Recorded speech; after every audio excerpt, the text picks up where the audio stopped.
एक बार बादशाह अकबर ने बेगम साहिबा के जन्मदिन के अवसर पर उन्हें एक बेशकीमती हार दिया। बादशाह अकबर का उपहार होने के कारण बेगम साहिबा को वह हार अति प्रिय था। उन्होंने उसे बहुत संभाल कर एक संदूक में रखा था। एक दिन श्रृंगार करते समय जब हार निकालने के लिए बेगम साहिबा ने संदूक खोला तो उन्होंने वह नदारद पाया। घबराते हुए वो फौरन अकबर के पास पहुंची और उन्हें अपना बेशकीमती हार खो जाने की जानकारी दी।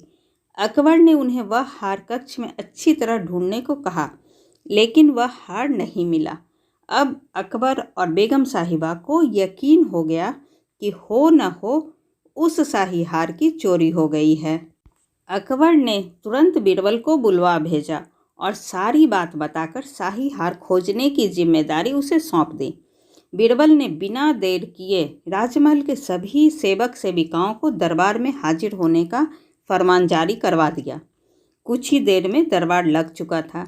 अकबर अपनी बेगम साहिबा के साथ शाही तख्त पर विराजमान थे। सभी सेवक सेविकाएं दरबार में हाजिर थे। बस बीरबल नदारद था। सब बीरबल के आने का इंतजार करने लगे, लेकिन 2 घंटे बीत जाने पर भी बीरबल नहीं आया। बीरबल की इस हरकत पर अकबर आग बबूला होने लगे। दरबार में बैठने का कोई औचित्य न देख वे बेगम साहिबा के साथ उठकर वहां से जाने लगे। ठीक उसी वक्त बीरबल ने दरबार में प्रवेश किया। उसके साथ एक गधा भी था।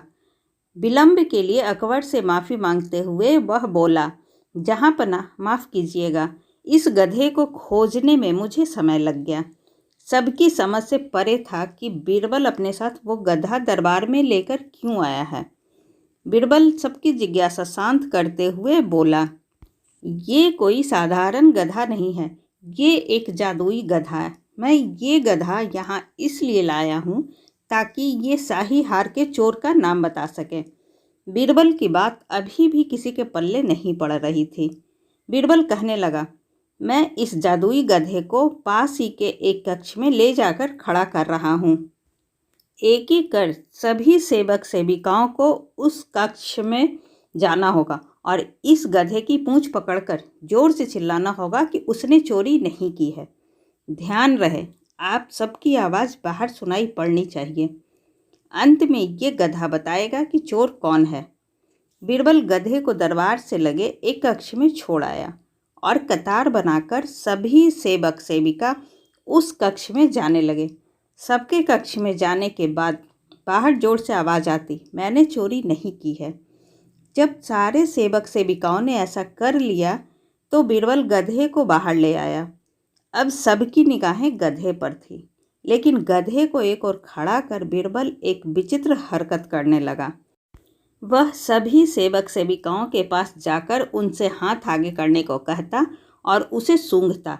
बादशाह अकबर और बेगम सहित सभी हैरान थे कि आखिर बीरबल ये कर क्या रहा है। तभी बीरबल एक सेवक का हाथ पकड़कर जोर से बोला, जहाँ पनाह, ये है शाही हार का चोर। तुम इतनी यकीन से ऐसा कैसे कह सकते हो बीरबल? क्या इस जादुई गधे ने तुम्हें इस चोर का नाम बताया है? आश्चर्यचकित अकबर ने बीरबल से पूछा। बीरबल बोला, नहीं हुजूर, ये कोई जादुई गधा नहीं है, ये एक साधारण गधा है। मैंने बस इसकी पूंछ पर एक खास किस्म का इत्र लगा दिया था। जब सारे सेवक सेविकाओं ने इसकी पूंछ पकड़ी तो उनके हाथ में उस इत्र की खुशबू आ गई, लेकिन इस चोर ने डर के कारण गधे की पूंछ पकड़ी ही नहीं। वह कक्ष में जाकर बस जोर से चिल्लाकर बाहर आ गया, इसलिए इसके हाथ में उस इत्र की खुशबू नहीं आ पाई। इससे सिद्ध होता है कि यही चोर है। उस चोर को दबिश देकर शाही हार बरामद कर लिया गया और उसे कठोर सजा सुनाई गई। इस बार बीरबल की अक्लमंदी की बेगम साहिबा भी कायल हो गई और उन्होंने अकबर से कहकर बीरबल को कई उपहार दिलवाए।